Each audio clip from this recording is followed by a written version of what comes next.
پریشان ہو رہے ہیں. میں نے کہا مجھے تو امید نہیں تھی کہ ایک وقت کا امام اس میں شامل ہوگا میرے اس پروجیکٹ میں. پھر حضور نے ایک ریویو آف ریلیجن کی ٹیم جو تھی, جو میرے ساتھ کچھ اور پروجیکٹس پہ کام کر رہی تھی, میری ایگزیبیشنس جلسے پہ ہو رہی تھی, تو انہوں نے مجھ سے پوچھا کہ میں اگر آپ اس کو جلسے پہ رکھیں اور میں دیکھتا ہوں کہ آپ کی زندگی میں یہ قرآن ختم ہوتا ہے کہ نہیں ہوتا. تو یہ شروع تھی. اس کے 2 سال کے بعد حضور نے اس قرآن کو لکھا. اس میں وہ قرآن مڈل ایسٹ گیا, وہ قرآن امریکہ گیا, میرا قرآن وہ قادیان گیا. حضور نے فاتح داری کے ذریعے اس قرآن کو جو ہے, جس میں قادیان کے درویشان قادیان جو تھے وہ لوگ شامل ہوئے تھے. اور اس پروجیکٹ کے بہت بڑے ایسی چیزیں ہوئیں جو میں آپ کو بیان نہیں کر سکتا. ان میں سے ایک پروجیکٹ کی بات یہ ہے کہ 6 مہینے کے بعد مجھے حضور نے کہا, میں نے حضور سے کہا کہ حضور مجھے ایک بات سمجھ نہیں آئی کہ مجھے تو صرف 6000 لوگ چاہیے تھے اس پروجیکٹ کے لیے, آپ نے یہ کیوں کہا کہ میں تمہیں 35000 لوگ اس پروجیکٹ کے لیے دوں گا, اور میں دیکھتا ہوں کہ یہ آپ تمہاری زندگی میں ختم ہوتا ہے کہ نہیں. تو حضور مسکرائے اور انہوں نے مجھے کہا کہ مجھے ہزاروں لوگوں کے خط آ رہے ہیں جو وہ اس القلم پروجیکٹ میں شامل ہونا چاہتے ہیں, اور اب آپ کا ایک قرآن نہیں ہوگا, یہ قرآن جو ہے آپ کئی اپنی زندگی میں ایسے قرآن لکھیں گے. اور ان دنوں میں بیت الفتوح جل گئی تھی, تو حضور نے کہا کہ میں اس کے لیے ایک خاص جگہ پرووائڈ کروں گا جس میں ہمارے بہت سی ڈگنیٹریز, جس طرح آپ لوگ جو ہیں جب جاتے ہیں انگلینڈ جاتے ہیں تو وہ ادھر ایک فارملی ایک پوری کی پوری ٹیم ہوگی جو اس کو لکھوائے گی. تو الحمدللہ اس پروجیکٹس کے اوپر بہت کام ہو رہے ہیں. پہلا قرآن ختم بھی ہو گیا اور اب دوسرا قرآن شروع ہوا ہے, اور اس میں الومنیشن ہم اس کے اوپر کر رہے ہیں, اس کو ڈیجیٹائز کریں گے. اور ڈیجیٹائز کرنے کا مقصد یہ ہے کہ اگلے 100 سال میں کوئی بھی بندہ یہ کہہ سکتا ہے کہ یہ قرآن کا یہ حصہ میں نے لکھا تھا, یا یہ کہہ سکتا ہے کہ میرے دادا نے لکھا تھا, اس میں شامل ہوا تھا اس سیکرڈ قرآن القلم پروجیکٹ میں. اور سب سے بڑی بات کہ اس وقت کے امام الوقت جو ہیں وہ شامل ہوئے, اور اس میں اتنی برکت پڑی کہ میں آپ کو صرف ایک واقعہ کا بتا کے مختصراً بات کو کمپلیٹ کرتا ہوں کہ کشمیر میں ایک ہمارے وقفے زندگی تھے, اور وہ قادیان میں جب جلسے پہ گیا یہ, تو انہوں نے وہ اس میں شامل ہوئے. اس کے بعد انہوں نے 17 منتھس میں اپنے ہاتھ سے پورا قرآن لکھا, اور وہ پورا قرآن لکھ کے تو انہوں نے جو ہے حضور کی نظر کیا, اور پھر حضور نے ہمیں دیا کہ یہ آپ کی کلیکشن میں ہوگا, کیونکہ یہ پہلا ڈراپ آف رین کہہ سکتے ہیں آپ, کہ یہ پانی کا وہ پہلی بارش کا قطرہ ہے جو اللہ میاں نے اس فضل سے دکھایا. اس طرح کئی لوگ پیدا ہوں گے, کیونکہ یہ قرآن جو ہے, یہ قرآن اگر وقت کے صحابی جو ہیں حضرت علی جیسے لوگ اور 40 جو ہمارے اصحاب الاجمعین رضوان اجمعین جو تھے, وہ اگر لکھتے نا اس قرآن مجید کو, تو آج ہم شاید اس قرآن کو اس طرح جس طرح ان رائٹنگ فارم میں یہ نظر آتا ہے وہ آپ دیکھ نہ سکتے. شاہزن آپ اس میں کچھ کہنا پسند کریں گے؟ ایک بات ہے کہ خطاطی کرنا اور قرآن لکھنا, جیسے ہمارے پیچھے لکھا ہوا الخیر کلہ فی القرآن, تمام یعنی every good is through the Quran and is in the Quran. اب قرآن کی قرآن دو چیزوں سے پکارا جاتا ہے, ایک القرآن اور ایک الکتاب. اب جو القرآن ہے اگر آپ اس کے روٹ ورڈز کو دیکھیں, it comes from قراءة meaning recitation, اور جب کتاب کو دیکھتے ہیں it comes from the word kataba meaning to write. اب ہم سب ریسائٹ کرتے ہیں قرآن کو, لیکن ہم کتنے لوگ ہیں جو قرآن کو لکھتے ہیں؟ nearly next to none, even though ہم دیکھتے ہیں ہماری ہسٹری میں Hazrat Ali was one of the first calligraphers of Islam. ہم پھر دیکھتے ہیں کہ حضرت امیر معاویہ رضی اللہ عنہ ان کا ایک قول ہے کہ حضرت محمد صلی اللہ علیہ وسلم ان کے پاس آئے اور وہ بسم اللہ لکھ رہے تھے, اور ان سے رسول اللہ صلی اللہ علیہ وسلم نے کہا ان سے کہ با جو ہے آپ ایک کوزہ کی طرح یعنی لائک اے باؤل کی طرح بنائیں, اور سین جو ہے دانتوں کی طرح بنائیں, اور میم کی جو آنکھ ہے, میم کا جو بیچ والا حصہ وہ آنکھ کی طرح بنائیں. یعنی رسول اللہ صلی اللہ علیہ وسلم نے اتنی توجہ دی اس خطاطی کے اوپر. پھر ہم اپنی ہسٹری میں دیکھتے ہیں حضرت حکیم مولوی نور الدین رضی اللہ عنہ 3 سال وہ مرزا امام وردی سے انہوں نے خط نستعلیق سیکھی جو سب کانٹیننٹ کے سب سے مشہور خطاط تھے. تو ہم کو خواہش ہے کہ ہم سب جو ہم بیٹھے ہوئے ادھر کتنے لوگ ہیں جو ابھی کہیں گے کہ ہم قرآن لکھیں گے. ایک آیت سے آپ شروع کریں, ایک دن میں آپ صرف ایک آیت لکھیں, کام سے جانے سے پہلے, سونے سے پہلے, فجر کے بعد, اور it will be the best thing you'll ever do in your life. جزاکم اللہ اسمد. بہت دلچسپ بات ہے. تو ویسے بھی پیارے بھائیوں ہم سب کو پتہ ہے کہ کتنا جو آپس میں تعلق ہے, ایک جسمانی دنیا جو ہے اور روحانی دنیا. بعض اوقات جو ہے ہم اسی طرف توجہ دیتے ہیں کہ روحانی اثر قرآن کریم کا اور جو ہماری تعلیمات ہیں اس کا جو ہے وہ ہم نے حاصل کرنا ہے, اس کا جو ہے وہ ایک اثر ہم میں پیدا ہو, ہمارا ایک روحانی انقلاب ہو.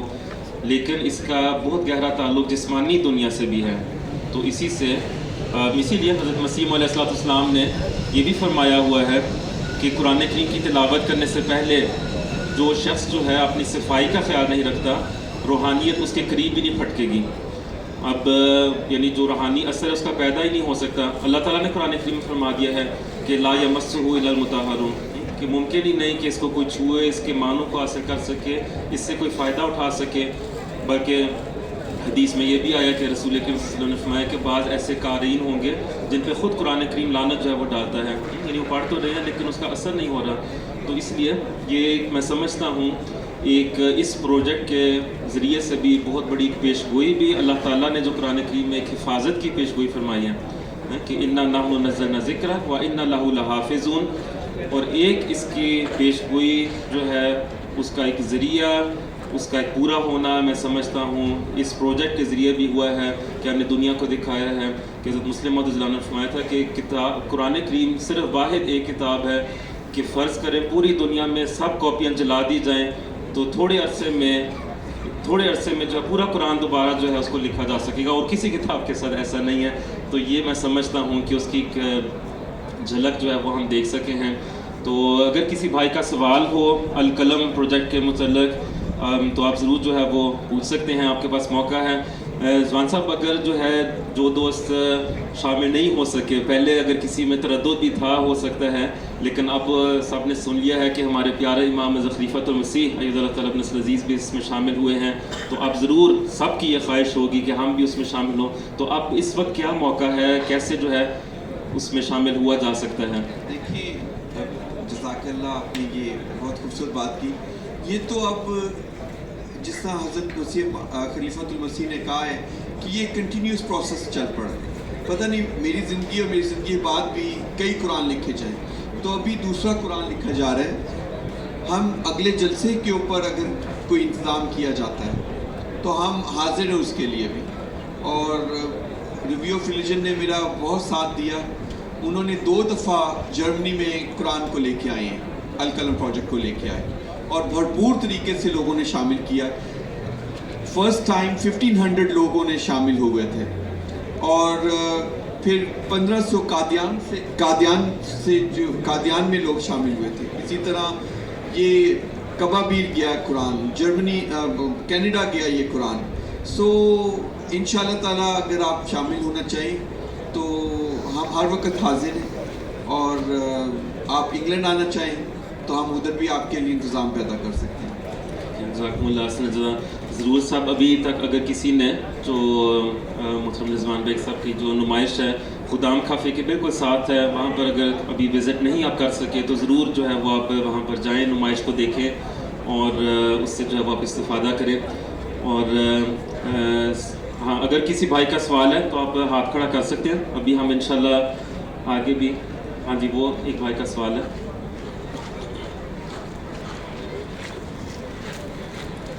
اردو میں کریں, انگلش میں کریں, ڈوائچ میں کریں, انشاءاللہ جو ہے وہ سوال آپ کا پہنچ جائے گا اور جواب بھی انشاءاللہ جو ہے. السلام علیکم. وعلیکم السلام. میرا سوال یہ ہے کہ جو ڈیجیٹل ورژن آپ نے تیار کرنی ہے تو میں نے تو 2 سال پہلے بھی شامل ہوئے ہوں, کیا اس میں ہم اپنا نام دیکھ سکتے ہیں کہ کون سی آیات ہم نے لکھی ہے, یا جس نے جو بھی شامل ہوا ہے اس کی جماعت یا اس کا نام کس طرح دیکھ سکے گی؟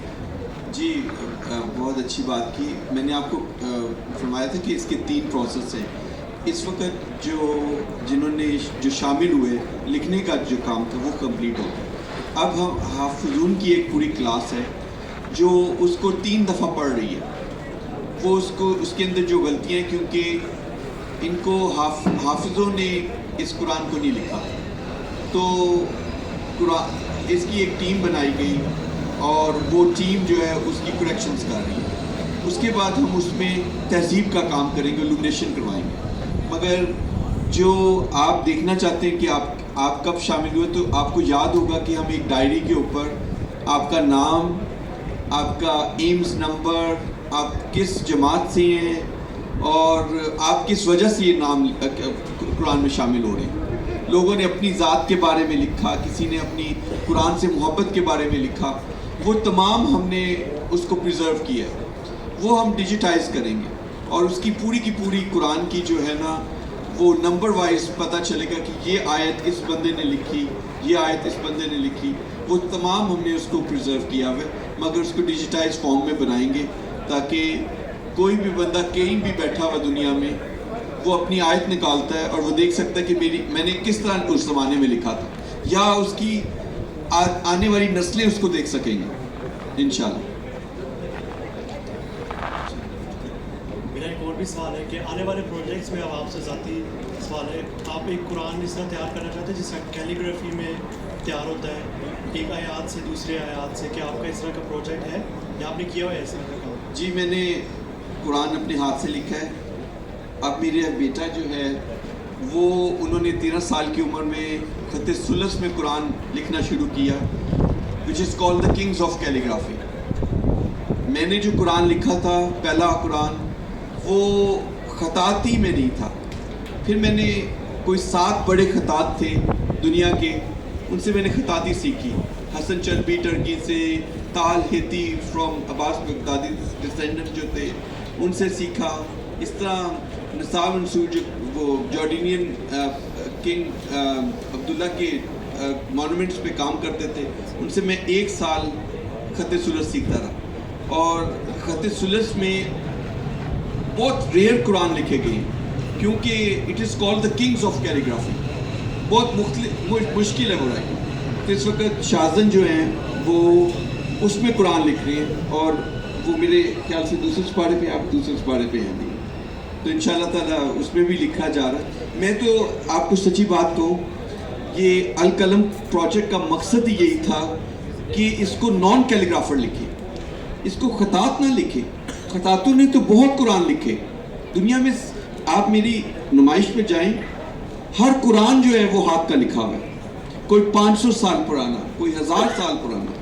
مگر میری یہ خواہش ہے کہ قرآن کو وہ لوگ لکھیں جو اس کو لکھ کے پھر سمجھے, کیونکہ قرآن کے اندر ایک ایسی طاقت ہے کہ آپ جب اس کو لکھتے ہیں پتہ نہیں کتنے قسم کے معنی اس کے نکلتے ہیں, اور پھر قرآن کو سمجھے تو اس کی زبان میں سمجھے.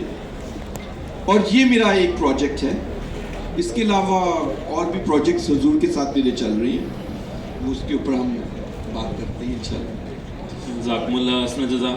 یہ بڑی اچھی بات ہے کہ خود لکھیں اور پھر اس کو سمجھیں. تو آپ میں سے کتنے بھائی ہیں جنہوں نے کبھی خود کوئی آیت لکھی ہے اس پروجیکٹ کے علاوہ بھی گھر پر, اگر کسی نے لکھی ہو آیت؟ ماشاءاللہ. ٹھیک ہے, چند ایک ہیں. حضرت مسلم موعود رضی اللہ عنہ نے ایک موقع پہ فرمایا ہوا ہے کہ جب مجھے, آپ سب جانتے ہیں, ہم سب جانتے ہیں تفسیر کبیر حضرت مسلم موعود رضی اللہ عنہ کی کتنے بڑی تفسیر ہے, اور اب اس کے تراجم بھی جو ہے وہ شروع ہو گئے ہیں, اور بڑے بڑے علماء نے جو ہے اس کو سہا ہے اور اس سے مستفیض ہوئے ہیں.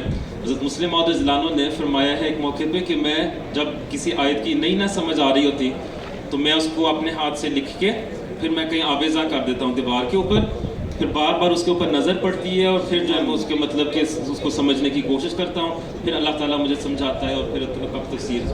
تو یہ بڑی اچھی بات کی ہے کہ خود لکھ کے اس کو سمجھنا اور پھر اللہ تعالیٰ جو ہے وہ ایک نئی جو ہے معنی کھول دیتا ہے. میں آپ کی بات میں ایک بات ایڈ کر سکتا ہوں اگر اجازت ہو.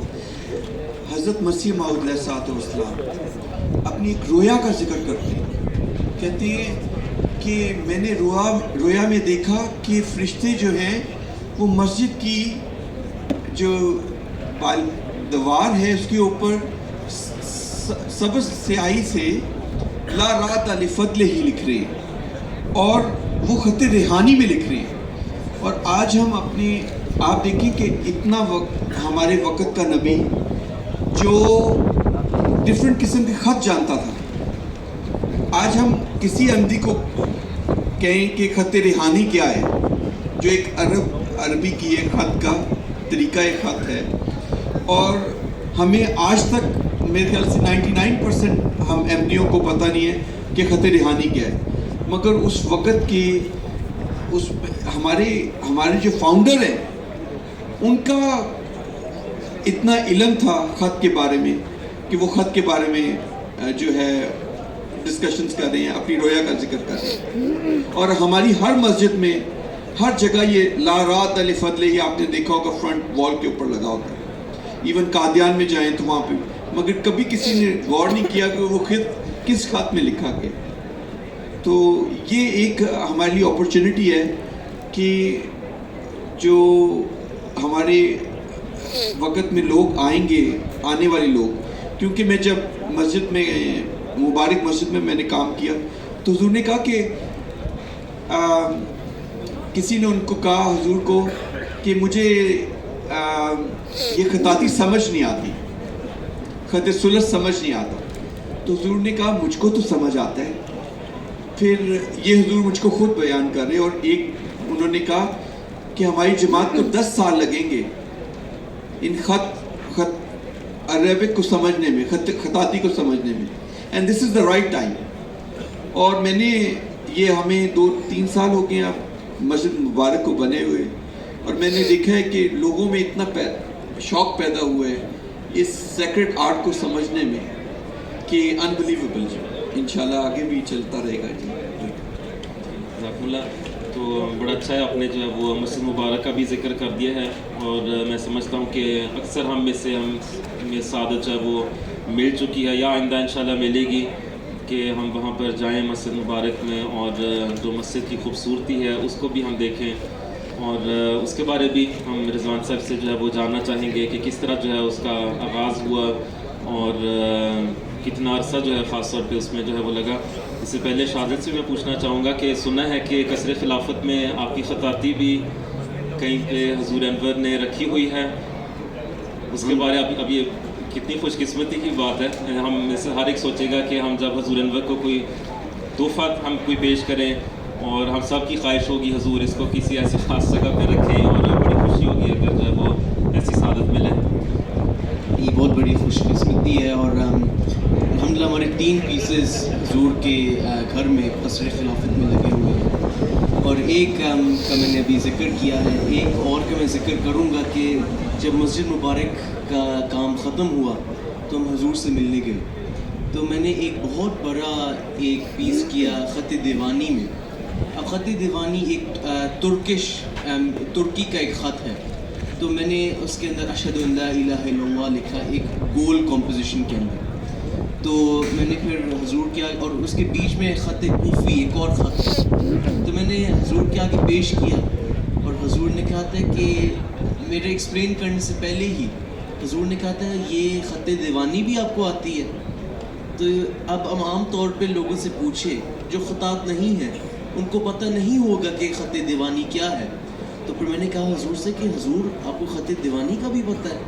تو پھر حضور نے کہا تھا کہ میں ابھی ترکی سے کافی قرآن کے مصحف مختلف خط رسم الخط کے اندر بنوا رہا ہوں، اور ایک خط میں خط دیوانی میں قرآن بنوا رہا ہوں.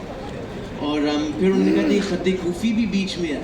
تو یہ بہت بڑی یعنی کہ ایک بلیسنگ ہے کہ ہمارا leader he is an artist, he is a scholar, he is everything combined into one leader, and we are blessed to have him. جزاکم اللہ فار دا بیوٹیفل ورڈس. جزاکم اللہ اسما جزا.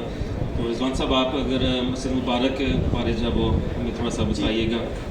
بس مبارک ماسک کی کا یہی تھا کہ میری ایک دو پروجیکٹس حضور کے ساتھ چل رہے تھے, تو حضور نے کہا کہ آپ میرا قصر خلافت میرا گھر دیکھ کے آئیں اور کچھ ہمیں انٹیریئر ڈیزائننگ کی ایڈوائز کریں کہ کیا کرنا ہے اس میں. تو میں نے کہا, مجھے ساتھ انہوں نے کہا کہ میری مسجد بن رہی ہے, میری خواہش ہے کہ آپ جائیں. تو کچھ میری مصروفیات تھی تو میں نے کہا حضور میں ابھی جاتا ہوں, انشاءاللہ میں جاؤں گا. تو میرے ساتھ جو ہے کمیٹی کے اسلام آباد کمیٹی کے چیئرمین بیٹھے ہوئے تھے, تو حضور نے کہا ان کو ابھی اپنی گاڑی میں بٹھائیں اور لے جائیں. تو میرے پاس اس وقت کوئی ایکسکیوز نہ ہوا کہ میرے گھر میں کچھ مہمان آنے تھے. میں نے کہا نہیں, اب حضور نے کہہ دیا, حکم کر دیا. تو میں ادھر گیا. تو جب میں نے ادھر 35 اس ماسک کے اندر 35 ونڈوز ہیں, تو جب میں نے اس کو ڈیوائڈ کیا تو میں نے کہا کہ کیوں نہ اس مسجد میں 99 نیم, اللہ کے 99 نیمز لکھے جائیں. کیوں نہ یہ ایک ایسی مسجد ہو جس کے اندر اللہ کے نام جو ہے لکھے جائیں. تو میں ایک ہفتے کے بعد حضور سے دوبارہ ملاقات کی اور میں نے کہا حضور میری یہ خواہش ہے کہ اس میں اللہ کی 99 نیمز لکھے جائیں, کیونکہ اس میں 35 ونڈوز ہیں اور اس کو ہم ڈیوائڈ کر سکتے ہیں اس پہ. تو حضور نے کہا آپ اس کے اوپر کام کریں. تو میں نے اس کے اوپر سیمپلز بنائے, کچھ سیمپلز کسی اور کلرز میں بنائے, کچھ اس کلرز میں بنائے, کچھ راؤنڈز بنائے. حضور نے جو چیز اس میں پسند آتی رہی ہم وہ کرتے رہے. پھر حضور نے مجھ کو کہا کہ آپ یہ کتنی دیر میں بنا لیں گے. تو ہمیں صرف 21 ڈیز, انہوں نے کہا جس دن آپ خطاطی کمپلیٹ کریں گے میں اس دن افتتاح کروں گا. تو الحمدللہ وی کمپلیٹڈ ان 21 ڈیز. مگر میں اس کے پیچھے ایک بات آپ کو بڑی عاجزانہ ایک بات بتاتا ہوں کہ یہ کام کوئی بھی ہمارے اتنے بڑے میرے سے بڑے لوگ جماعت میں ہیں, بہت بڑے مربیان ہیں, اللہ میاں نے یہ کام, میں کبھی سوچتا تھا کہ مجھ سے کیوں لیا. تو جب یہ کام ختم ہوا تو میں حضور سے ملنے گیا تو حضور نے مجھ کو کہا رضوان صاحب آپ نے تو کمال کر دیا. تو یہ آپ کو کیسا, یہ کس طرح آپ کے دماغ میں آیا کہ آپ نے اللہ کے یہ نام لکھنے ہیں. میں نے کہا حضور میں پچھلے 3 سال سے اللہ کے 99 نیمز ہر روز لکھتا تھا اور مجھے ایک تشنگی رہ جاتی تھی. تو میں کہتا تھا کہ وہ یہ میں اگر ایک دن کبھی کسی وجہ سے میں نہیں لکھ سکا تو میں اگلے دن 2 دفعہ لکھتا تھا تاکہ میرے, اور مجھ کو سمجھ نہیں آتی تھی کہ میں جب تک اس اللہ کے 99 نیمز نہیں لکھ لیتا دن میں میں ڈسٹرب رہتا تھا. جب میں اللہ کے نام لکھ لیتا تھا مجھے سکون مل جاتا تھا اور مجھے سمجھ ہی نہیں آتی تھی کہ میں یہ بات کیوں ہو رہی ہے میرے ساتھ. تو 3 سال کے بعد جب حضور نے مجھ کو اپنی مسجد کے لیے بلایا تو میں نے کہا, حضور نے کہا اللہ میاں آپ کو ٹرین کر رہا تھا, اللہ میاں اپنے ناموں کے لیے اپنی مسجد میں لگانے کے لیے آپ کو ٹرین کر رہا تھا. اور مجھے یہ بات اتنی خوبصورت لگی. میں صرف 2 واقعات مبارک ماسک کے بتانا پسند کروں گا. ان میں ایک اللہ کا واقعہ ضرور بتاؤں گا اور ایک اور واقعہ بتاؤں گا. جب آپ نے دیکھا ہوگا کہ